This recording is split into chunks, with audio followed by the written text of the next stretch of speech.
Good afternoon, folks, and welcome along to John and Leon's Elvis Reviews. And this episode is consisting of the film and session of Jailhouse Rock. And with me, along with these podcasts, as per usual, is Leon Smith. Good afternoon, Leon. Hi, John. Another cracker. It's different from what we've been doing for the last few weeks, hmm and it is because we've been kind of, you know, 60s, 70s. This is the first time we've visited the 50s. It's the first time we've been near the 50s in anything that we've done together. Yes, of course, It's the first of the 50s we've done. and it's out of my comfort zone a little bit, I have to admit, but I it's think I that's what think we it's should all say that for about. both. I think we should say that for both of us.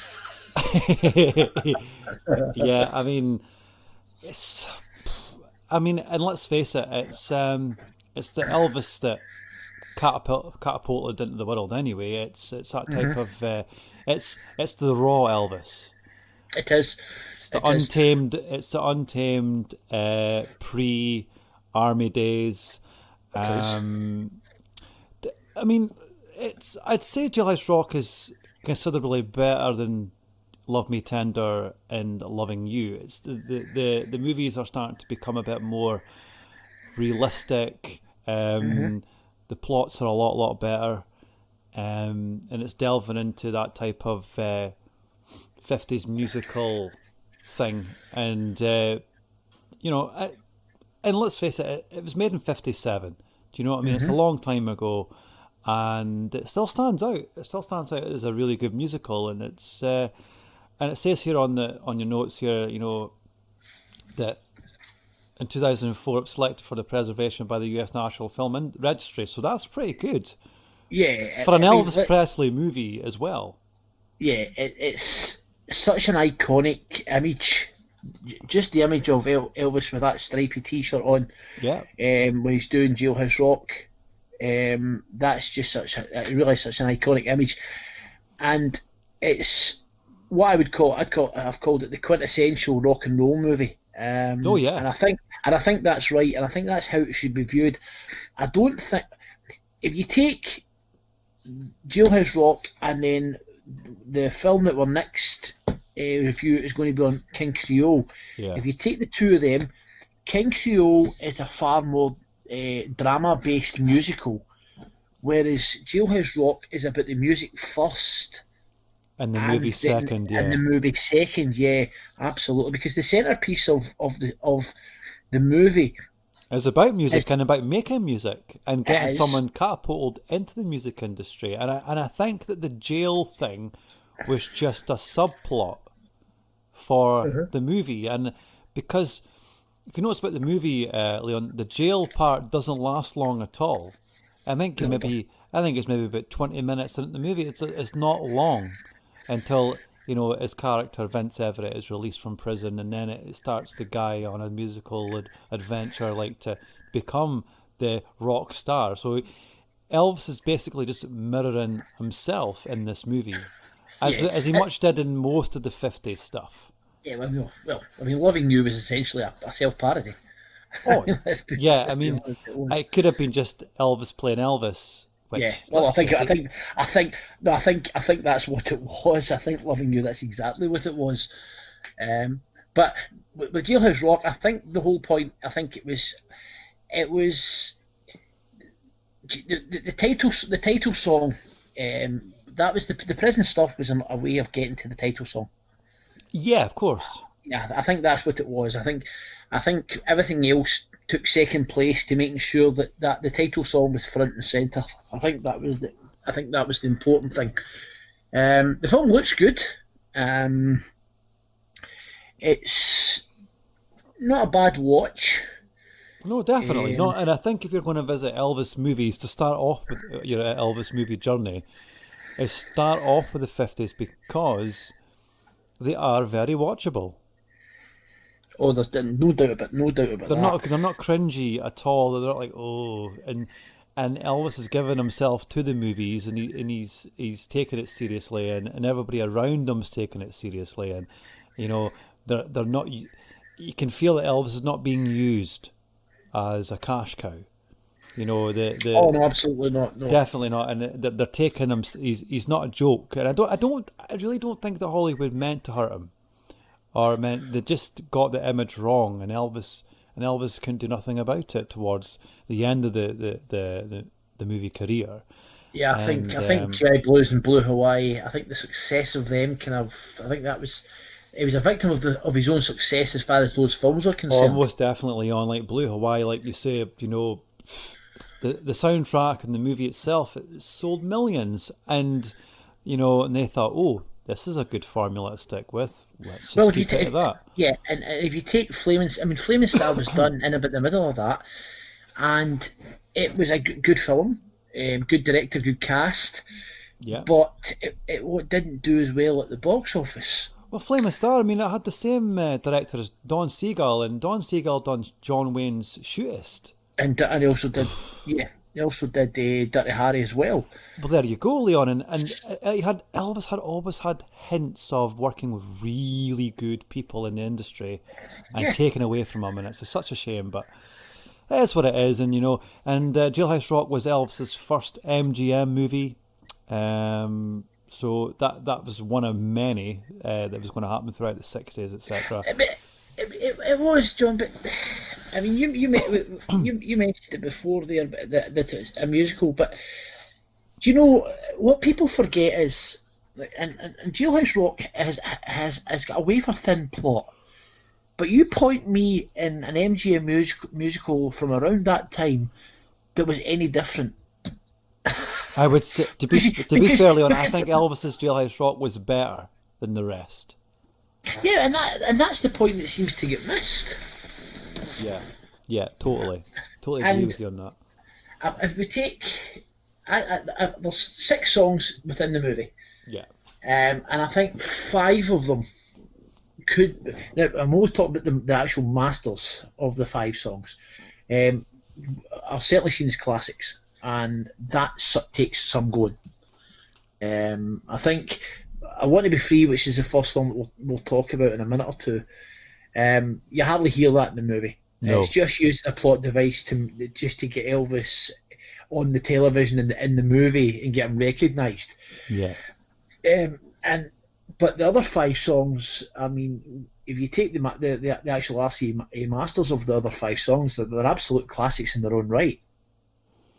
Oh yeah, and you know, Jailhouse Rock. I mean, it's it's one of those songs that you instantly know straight away.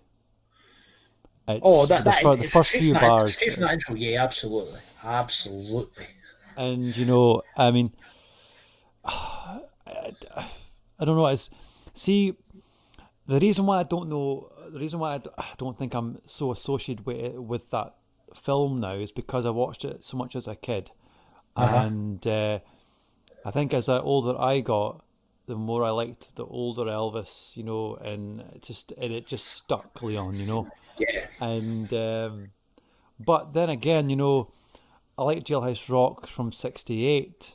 Do you know what I mean? yeah. And I'm probably going to get slated for this, but I quite like the '77 version. You do not. I do. I quite like it. It's just I don't know. It's just that little bit of trickery Elvis does it towards the end of the song. I mean, Hmm. I know it's rushed, and I know there's not a lot of dedication to it, but it's just Elvis could still boogie woogie if he really wanted to, and the band were pretty decent. Do you know what I mean? Hmm. And fair play to Elvis for visiting that song that was from '57. Do you know what Yeah, I mean? And you know, fair play to him. yeah, And you know, Jailhouse Rock as well. Like it could be classed as the very first music video too. Do you know yeah, what I mean? And you know it was choreographed brilliantly. I mean, let's face it. And you know, um, yeah, and you didn't see that anywhere else in other movies either in the '50s. You know yeah. that was you know there was a lot of first times for Elvis's stuff here. Well, I'll tell you what else that film has that a lot of other MGM musicals at the time don't have. Every song takes place in a credible location and under credible circumstances. And you know what I mean by that, John? Yeah, the music's not coming from nowhere. And I think, well, where's the band? Yeah, he's not It's busting in out the song in it's the in middle of a street or something like that. Yeah. it's in real life situations, and that's what I like about the '50s movies, Leon, because it's realistic and it's believable. Well, do you know? But do you know? I think when it comes to music, I think Elvis's musicals get a wee bit of a hard time when it comes to that. And I have one specific reference point where I go when people start to say things like that about songs not being incredible situations. So probably the greatest musical ever made is The Sound of Music, and I say this, I say that a lot, and I mean I love The Sound of Music, I do. Well, where's the music coming from in the middle of a bloody field? Well, that's one part. That's one part. Do I you was know actually what I thinking, mean? but what? Well, in fairness, that yeah, I was actually thinking more about confidence. Actually, I have confidence actually. Where she's walking through Salzburg, and there's all the music's playing, and she's walking through Salzburg, and I'm going, yeah, this is the greatest musical ever made, and nobody bats an eyelid at that. Yeah, if it happens in an Elvis movie, Do you then find that was more acceptable in the '60s? But then again, Elvis was subject just as a laughing stock in Hollywood at that. That's what I'm saying. At that point, Elvis's movies were just a joke to certain people, but in the '50s they were taken seriously. And yeah, and Elvis movies always sold well. They always sold well.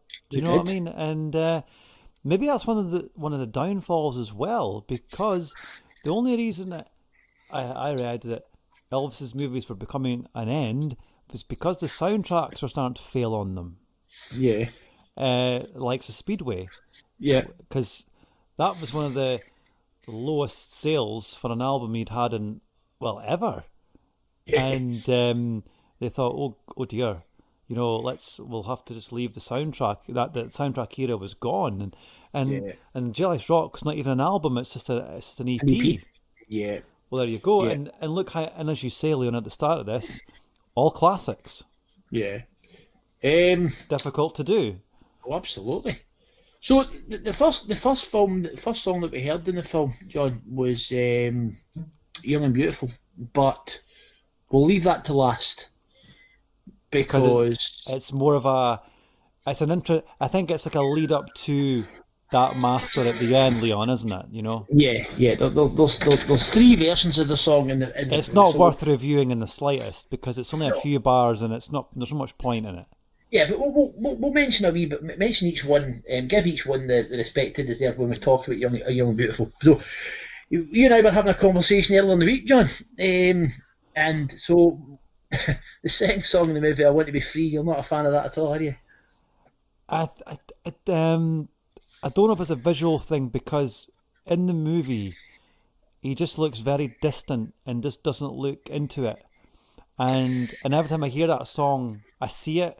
It's one of those things, Leon. Maybe if after this and I go and visit it, I maybe think, okay, maybe I do like it and not visualize it. I don't know. It's just and like it's hard to say that there is some Elvis songs out there I dislike, Hmm. and you can't like every single song that he's done. Um, but the rest of the songs, fine with me. It's just I want to break free. I don't know. I don't know, Leon. I just can't find it in myself to like it. So is it the movie version or the record version? Are they both the same to you? I think that's what I'm saying. Excuse me, Leon. It's just a visual thing. Like when I hear it, Yeah, I can't but not see him but you only being. see but you only see a minute or so in the film. No, that I know that's the lasting impact it done to me.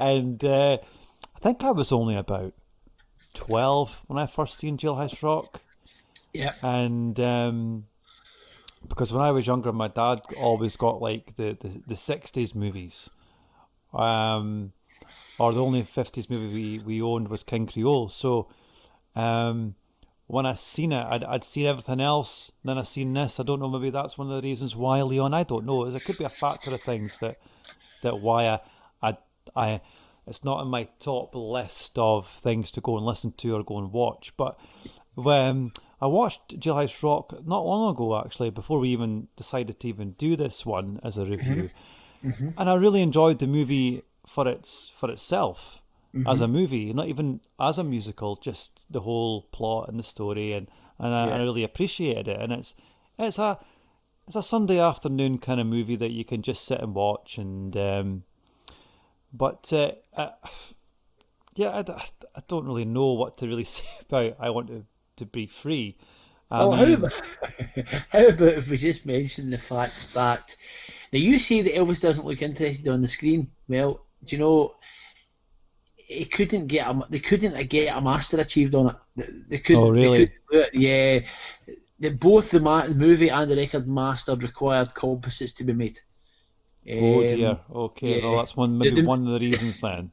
yeah the movie version was done first, and then and from 13 takes, they still couldn't get anything. So they took a composite for using parts of takes 10, 12, and 13. Now that's making a splice from three different takes. For a short Yeah, song. yeah. I mean, but RC originally chose the final take as a master.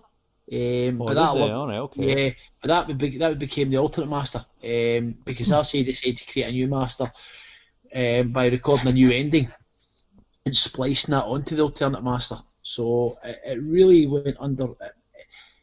It didn't go under the best recording sequence. To be perfectly honest, it was a bit convoluted. It was a bit of a But disaster of a session to be fair. I mean, yeah, it took so long for Elvis to even get into the mood to record hmm these songs and you know and well was it later in this podcast, but like he went back and done Treat Me Nice again because he wasn't keen on the movie one he'd done. hmm yeah, And you can tell the difference between the two, Leon, by far. yeah, absolutely. Um, Jailhouse Rock, cleverly written, Very. very cleverly written, and it's it's and I know God we're getting darlings of the old sex talk on this podcast, but um, I've heard through sources that it's got a lot of sex references into it as well. It is. How it's. Is that the can't find a partner use a wooden chair kind of thing, and it's like and there's and I'm thinking okay, and I'm like don't spoil it for me. Um, Yeah. and it's for a guy at 22, right? I mean, he's very very raw, and he's still finding his feet within industry. And Jelly's Rock, it's very raw. It's his voice is very rugged in it, and it's very hard hitting. And hmm Yeah. but it's I think I take my hat off a lot to DJ Fontana because he brings that song to another level with his drum skills, and I think it's pretty good. It's how can I put this on it? What a lot of people don't know, and if you let it, it might not come as a surprise when you actually hear the song. Um, Elvis wasn't able to get the song done in one take. No, it's a bit of a struggle, isn't it? Yeah. Now he could have used a lower key, but I don't think the result would have been as striking as it was. No, So he uses the key almost at the top of his vocal range, and that gives the illusion of him shouting the words. But yeah, the apparent strain in his voice, I mean, it's effective, but and then he's got that deliberate mispronunciations of words like company. yeah. Um, but that strain that we're talking about, that it was too much for Elvis's young vocal cord, so he couldn't complete take six because he almost lost his voice. But that's because his commitment to the vocal. Yeah. So it was two for the false starts, and takes four and five were complete. And those were considered so good that they were used for the first half of the master, and Elvis added the second part to it later in the day when he recovered a wee bit. I mean, it's a difficult song to sing, Leon. Really difficult, and it's because it's constantly just a. It's just wow. I take my hat off to him because I couldn't have done that, Yeah. and it's a long song. Oh, it is. But obviously, all the links to the songs we'll talk about will be down in the description at the bottom, and you can either listen to or watch and listen to the movie version or you can listen to from the first take through to the master, which where you'll get everything that we're talking about there. Yeah. But I don't know if you've heard the ultra rare long version, John. No, I haven't. No. Where it's got a piano intro, and that was created a week later on the 7th of May, and they put that onto the beginning. It's Oh, that's interesting. that. Is that? And then it goes dun dun dun dun dun dun dun dun That's the dun one. dun. That's the one. Then you've got like That's this, the like one. the orchestration and stuff coming in and stuff like that. All right, I'm gonna have to look. Okay, I'll look that up. That sounds interesting. It's it's I think there's not many places you can actually find that song actually, because I think it's on, and I'm just going to check actually while we're here because I'm not going to guess. There's nothing. We don't do There's no, guessing on this show, folks. Just a little no, bit. no, no, no, no. Nothing worse than somebody guessing. Right. So the long version. Do you know it's almost impossible to get it? It comes from the acetate, All um, right, okay. and there's virtually and I've got it on the first take to the master, and I can't remember where I got it from. Is it mono stereo, Leon? It's in mono. It's in Oh, mono. okay, okay. Yeah, but I really seriously can't remember where I got it from. It's not even on. Now, for that dream, I've done about 2 or 3 different releases of Jailhouse Rock, and you can't even get that version in amongst any of that ones. Okay. So it's. But also, do you know, it's also the first collaboration between Elvis and Jerry Leiber and Mike Stoller. That's right. That's correct. Yep. And the first, songs of many to be done by them for Elvis, and most of them were hits. They were, So but it almost never happened. yes, I read about Yeah, that. yeah, I because Mr. when Mr. Tom Parker was involved in that as well. it So was, but to be honest, the biggest problem with why it never happened was from the songwriters themselves. yeah, Because when the suggestion was made, they got involved. Honestly, the apathy from them was unbelievable. they weren't keen on Elvis in the Yeah, slightest. their point of view was that this was a country kid who would be musically ignorant and not to mention too spoiled to do some real work. But as Elvis was the charmer as always, so I arrived into the studio, but that presumption seemed to be too justified because he entered with, as he always did, with an entourage. But his southern charm and politeness started to win them almost right away. And then once Elvis opened his mouth and started to talk about his musical knowledge, their admiration for them started to grow. Yeah, He started talking to them about a lot of R&B acts of the past, like Ray Charles, Wynonie Harris, but he could also discuss in minute detail the kinds of obscure R&B records that both Leiber and Stoller thought that only they'd heard. So they suddenly realised that Elvis was no lucky go-getter, and he showed that he was willing to work as hard as anybody else, and also he wanted to a kind of perfection, which is why he wanted to sign Jailhouse Rock in that higher key. yeah. Um, so one of the most famous collaborations in rock and roll history was born. Well, but But that's it, and which was quite short-lived. But it's a shame. But you know, they even done songs for King Creole, which we'll do in the next episode. Mhm. And moving on to the next track, would that be "Treat Me Nice"? Wasn't it? Yeah, And I love that song. I have to admit, and it's a song I don't have to, force myself to like. I really do like it, and I like all versions of it. what I take away from Treat Me Nice is it's the closest we'll ever get to see Elvis in a recording studio in the 50s. Yes, exactly, and that's what I like. That's what I like about it. And I've always like imagined him being in the studio doing those like sort of like moves and dancing about, and I thought that's probably what he would have done. Yeah, but it's when you listen to the final and the final master of it, it's a great. It's very toe tapping as well. Um, What from the September '57, Leon, the movie version, or the movie version, right? Okay, the right, movie right, version, yeah, the movie version. right. But what's amazing is that it took 19 takes to get a master, and then MGM decided it wasn't suitable for the movie. Can you imagine that? 19 takes I for would a. have been raging. Oh, I mean that was the 30th of April one, and So which one is done in the movie then?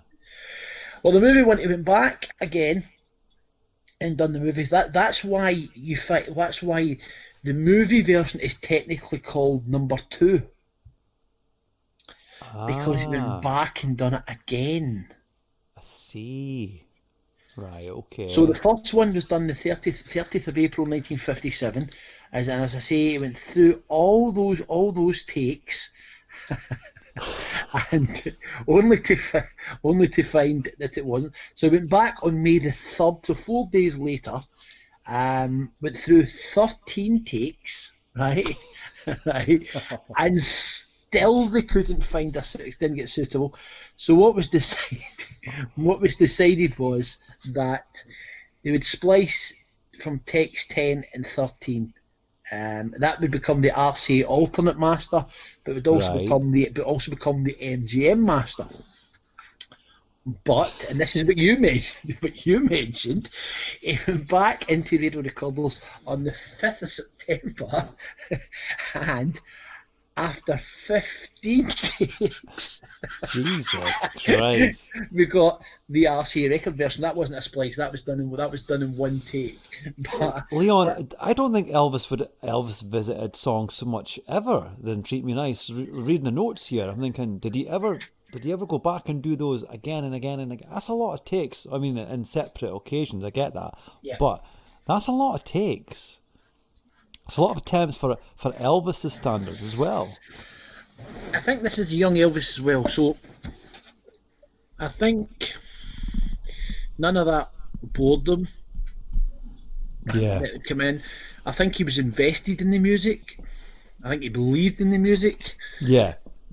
So I think all of that. Plus, I don't think a couple of years into his career, I don't think he was at a place where he thought that he had maybe had the right to get something done as quickly as possible. If that makes any sense. Yeah, he was still listening to the higher ups and look, and then he was just a good young country boy. He'll do what he's told by the uppers, and you know he'll take their word for it. Do you know what I Yeah, mean? yeah. I think that's about. I think But that's about then right. again, Leon, the September one, totally different feel to it as well.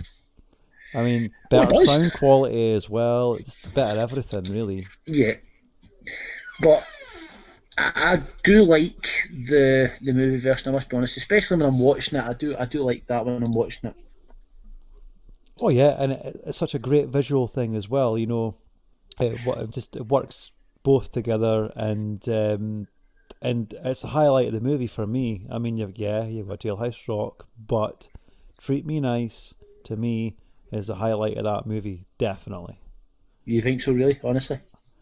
Yeah, I love it. I mean, I do, I just love that part, and I always, I mean, yes, you've got Baby I Don't Care, which we'll come to next, really, isn't it? Is that the Hmm. next one? Yep. Yeah.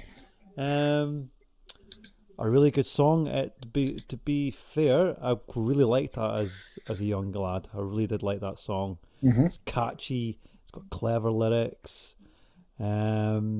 It's very 50s. Hmm. Um, it fits in the movie quite well too.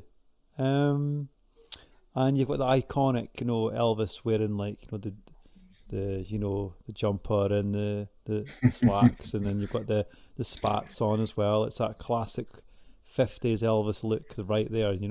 Yeah. Um, there's a little bit of a bugbear, I think you know what I'm going to say, about the Yeah, specific scene, like, highly edited, you yeah. know, where you see Scotty Moore, the guitar player, like in one frame you'll see him with sunshades, and in one frame you'll see him without, and it's so highly visible, you can really notice it, Hmm. and I'm like, who put that together? Do you know what I mean? Yeah. Um, but Um, a really good song. I can't really fault it. I really do like it. it took a bit of hoo-ha to get it recorded, though. Oh You know, yes. it's one of the sort of old songs that when Elvis actually didn't lay down his vocal live with the band, but the band, and this I don't understand. The band took 16 takes just to get the rhythm track done. Do you know what I think? Do you know what I find, Leon, as well? Like with being a musician, Yeah. and let's remember this now, right? Scotty and Bill are not session musicians, right? Yeah. Okay, as very good players, but they're not session musicians, right? Uh-huh. The reason why I think they found it hard was because they didn't have a guide vocal there to let them know where they are in the song. All Because right. Okay. because um, when me and my friend when we record, Lee can't play without me singing because he he gets completely lost. Okay. So I have to go and do a little lead vocal, like guide vocal, not putting any effort into it, just to let him hear where I am in the song. Yeah. Then I take that bit off of the song, like the Yeah. vocal. Then I put my actual master take of the vocal on there. So I kind of get where those guys are coming with it. Sometimes it's harder to put a rhythm track down Yeah. without the singer because they don't know where they are in the song sometimes. And but that might have not been the case, Leon. But that's a theory there through experience. Yeah. And it's also said that Elvis played the bass line in the first part, and I don't think I Mm, believe that, to be fair. I'm dubious. So am I, and it's a bit of a disrespect to Bill Black, where I think he could play that note, no problem. Yeah. Absolutely. Because let's face it, he's played a lot more complex notes than that, Hmm. Yeah. prior to this sessions. Yeah. So, I mean, look at bloody Sun Records. Do you know what I mean? Yeah. That speaks for itself alone. Yeah. And Do you I'm not know? saying Elvis didn't have the capability to play a few notes, but you know, at 22, I mean, and he's playing lead bass. Don't think so. I Yeah. really don't. I just unless somebody wants to prove us wrong, they might have more facts than us. But I mean, I just don't know, Leon, and I don't think we'll ever know the truth about that one. It could be just hearsay. No, I don't think so. I think you're absolutely right. Um, what I was going to say about that song as well is that where a lot on my YouTube channel. I'm going to put the link to this down the bottom. Obviously, I've re-edited a lot of the audio to make sure you get the stereo and the best possible audio on from It's not good the movie, sound the movie quality songs. either, is it? That song. Well, I've actually had to use the RCA master because what I discovered doing it is that the MGM master, and I don't know why MGM did this, was they put Elsie's vocal on the left channel and they put the instrumental track on the right, I've which which noticed that as well. which is Yeah. which is fine. That's fine, but they're not at the same volume. No, I have not. See, you maybe say to yourself, well, that's why John doesn't visit these songs because Oh, they're not enjoyable to listen to. and Not because they're bad songs, just the audio is oh, poor, isn't it? if you listen to the MGM master version through headphones, it's really jarring. It really is. So for that reason, I put the RCA master on, which it's more balanced and it sounds better in the ears. But honestly, it's oh. But hey, but do you know what I'm just thinking? We've actually missed a song out. Actually, Have we? yeah, we didn't do "Don't Leave Me Now." Oh, Beg your pardon. See, I am so not brushed up on this movie, I tell you. Whoops. Anyway, yeah, we'll skip back the way. Um, yeah, well, we did leave him. Sorry, Elvis, but yeah. So don't leave me now. That was a studio environment song as well, and in the movie, it's Yeah, Elvis basically finding his voice and wanting to know what he sounds like, yeah, yeah. But and but they, yeah, they, they did two versions of it, obviously, because the plot said it needed two versions. well, one that's not very good and one that's good. Let's face it. Yeah, but I think how difficult would that have been? Sound awful. Yeah, no, but I don't think it was to sound awful because if you remember what he says, he says it's awful, right? But what he actually says was that he sounds like a million other singers.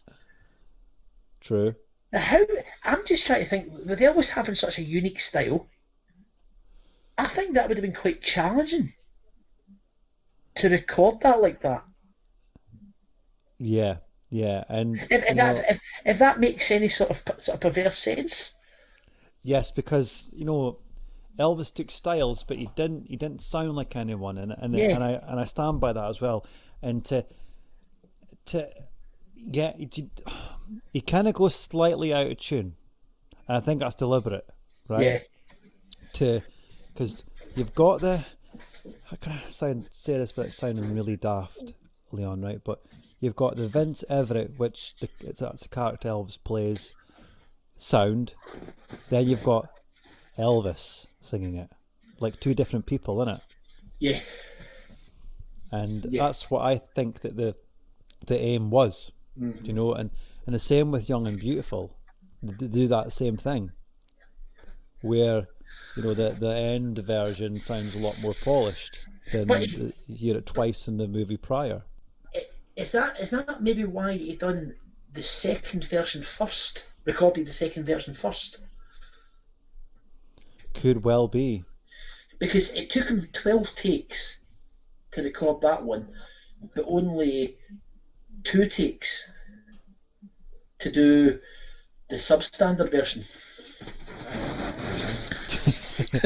To be fair, it wouldn't be very difficult. At least Yeah, the borders lacked it. yeah. Well, that, um, that brings us on nicely then to Young and Beautiful, then, doesn't it? yeah, Young and Beautiful. I really do like that song, but I think it's from gorgeous. from years later, I've always liked the 1972 version. I don't know why. I think it's got better arrangements, and it's probably the audio is a bit better too. Do you know what I mean? And I'm an audio buff. I always have been. But at the end of the movie, it fits in beautifully. You know what I mean? It does.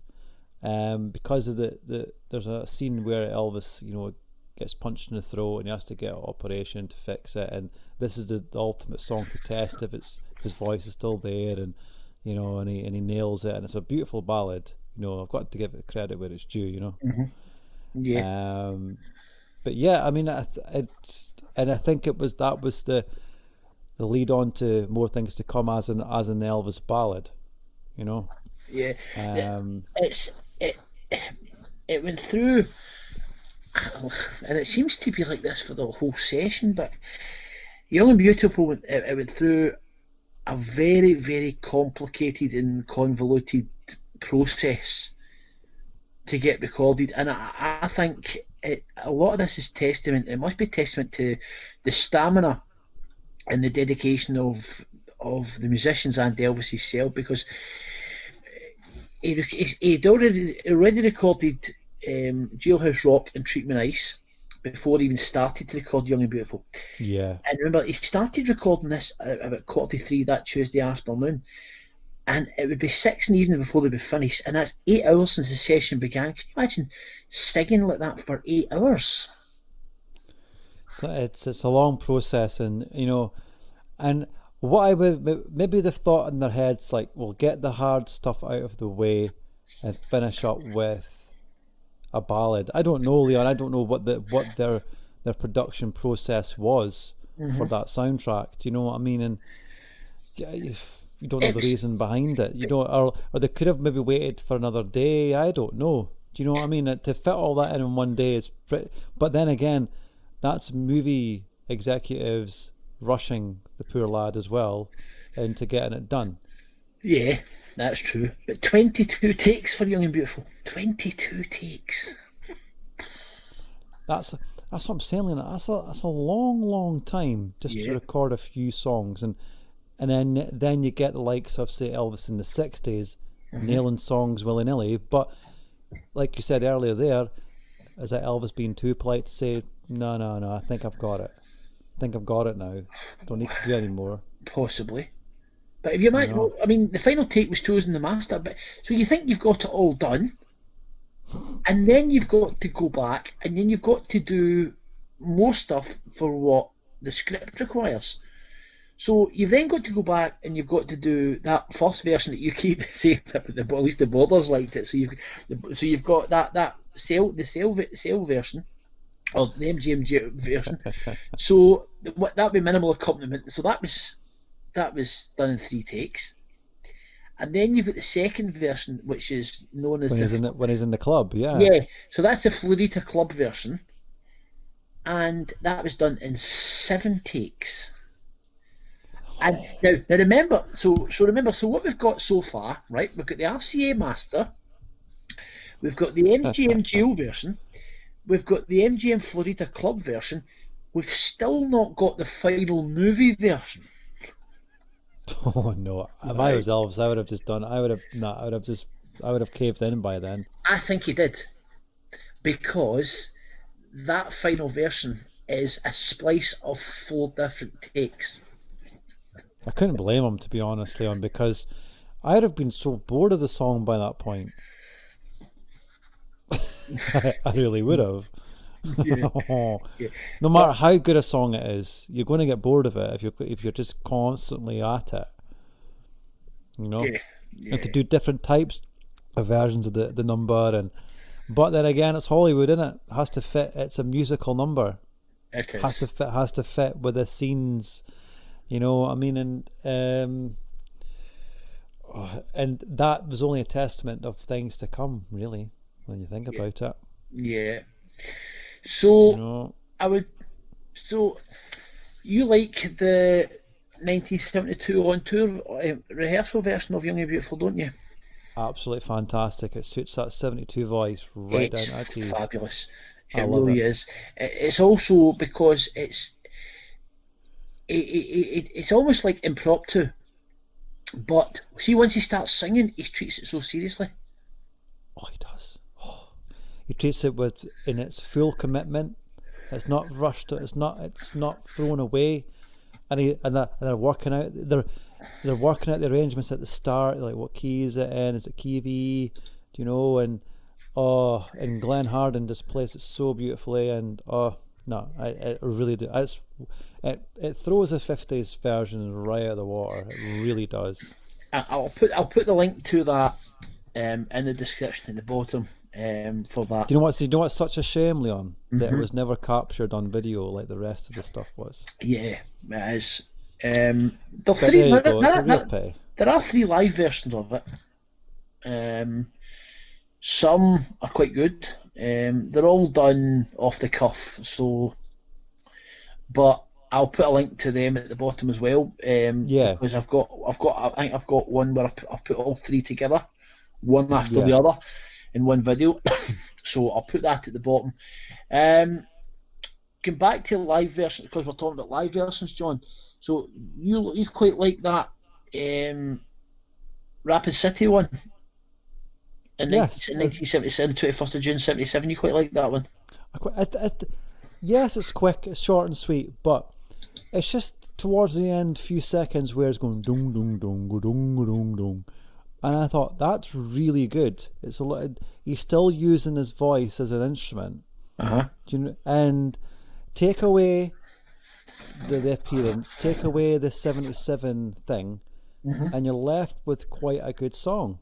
hmm You know, and it's a shame that it's that '77 stuff always gets tarnished because it's '77. Do you know what I mean? Yeah. And he had it on his set list for a while that year. Yeah. Well, the link Do to you know that what I will be in mean? the description into that version. It'll Yeah, be in the please description put as it well. on, Liam, Yeah, because absolutely. I think it deserves to be visited. Not some of the songs from that show are a little bit poor, but it's just and it lets the listener hear a difference between 57 and its story right up to 77. Yeah, absolutely. My favourite live version of Jailhouse Rock So 69, is is it? it's not. No? It's from the 31st of July 1971 in Tahoe. He's done a show in Tahoe. Okay. And the reason that I like it is because Elvis mispronounces company with the W just as he did in the version you see in the movie and on Okay. the single version. And it's the only live 70s version that so far that where he actually does that. So I'll put a link to that one down at the bottom, and it's unfortunately. I think what he also does, he also does a couple of the verses that you don't normally hear as well in that. Right. So it's what it really is. It really is worth seeing it. I've described it as being as good as Elvis ever performed it on stage. Um, Well, just like Big Hunk from 72, we discussed it way back, when we did the 72 stuff. Like, Elvis could nail them if he really wanted to. You know what I mean? You could give full commitment to that 50s stuff if he yeah, really wanted to. oh no, absolutely. But do you know what? I think Jailhouse Rock suffered more than a lot because when he did the rock and roll medley in '74, you only got about 45 seconds of it, and Yes, all you got exactly. was the one line repeated over and over and over again. Yeah, And I think that song deserved far better and it's treatment in than that. different key as well when the Yeah, medley. It's yeah, all in the key of G. yeah. So well, that's what medley's all about anyway. Of But course it is. yeah, I mean, folks, it's been a shorter podcast this time, but because it's less tracks to cover, there's not much more to talk about because there's not a lot of songs in the movie. But on our next one, King Creole, that's full soundtrack right there. That could maybe go into a two-parter. It could go on for quite a while Yeah. because it's such a great movie. It's critically acclaimed. It's one of Elvis's favorite movies as well. There's a lot more to talk about, a lot more to cover within that movie than Jailhouse Rock, I think. Yeah, I think so. I think you're absolutely right.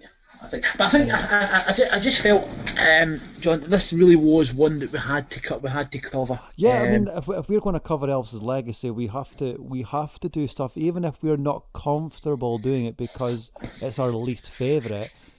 We're still covering the legacy of Elvis Presley, and Absolutely. we're doing it with respect.